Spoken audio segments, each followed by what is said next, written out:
We need it to be at 90%, which is the same amount that voucher schools are being reimbursed.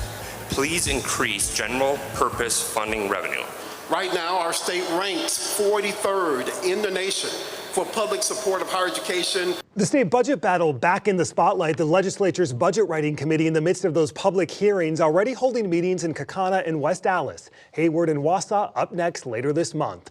Republican State Senator Patrick Testin is vice chair of the budget writing committee. He joins us now from the Capitol. Senator, good to see you. Thanks for having me. Let's first start with these meetings, 2 of them down, 7 hours long. You're hearing from a lot of folks, all want a slice of this pie from the state budget.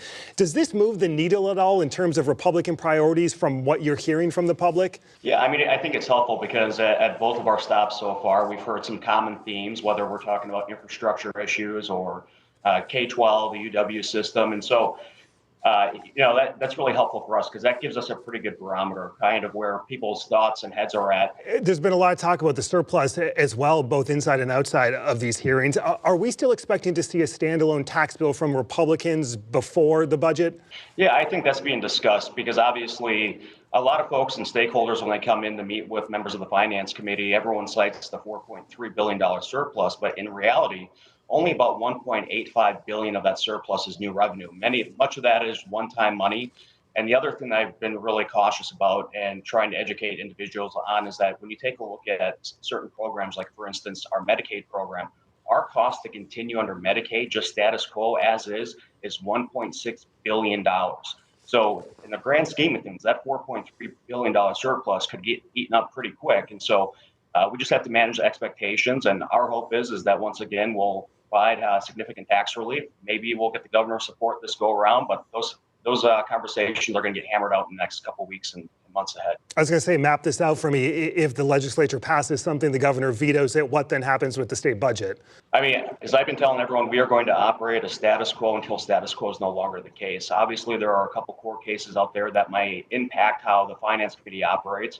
My goal of that, as I've been telling constituents, we want to be done by June 30th at the end of our fiscal year and have a document sent to the governor. But if things change, then we've got to be able to be flexible and roll with the punches. Speaker Vos seemed to indicate the other week that Republicans may delay passing the budget until this court case is over, weighing in on the governor's veto authority. Is that the position of Republicans on joint finance? I mean, it certainly has a potential huge impact. I mean, the number one thing that we spend in our state budget is in K-12 education, and the fact that the governor was able to use a line item veto to increase property taxes for the next 4 centuries, something that I don't even think King George could have dreamed up back in the 1700s, but here we are. Our hope is that the court rules with us and sides with us that the governor doesn't have the ability to increase an appropriation for the next 4 centuries and a budget document that's only 2 years.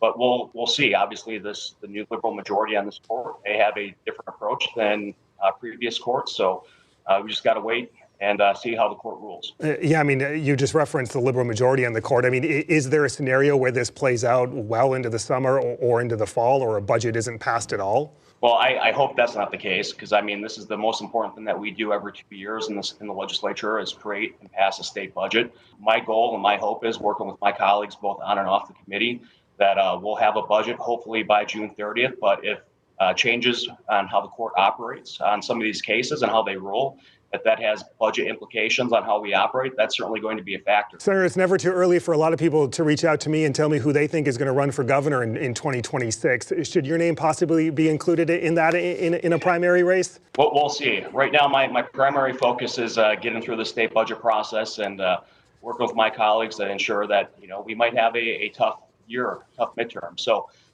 right now, it's all budget. There's a lot of speculation, a lot of names being thrown around, and so I'm keeping options open. But right now, focus is the budget. We'll catch you on the other end of the budget then. State Senator Patrick Testin, Senator, like always. Thank you. Thank you. Up next, Jaron's back with national Democrats targeting Wisconsin. The renewed push announced to flip 2 congressional seats. Congresswoman Susan DelBene, chair of the DCCC, with us next.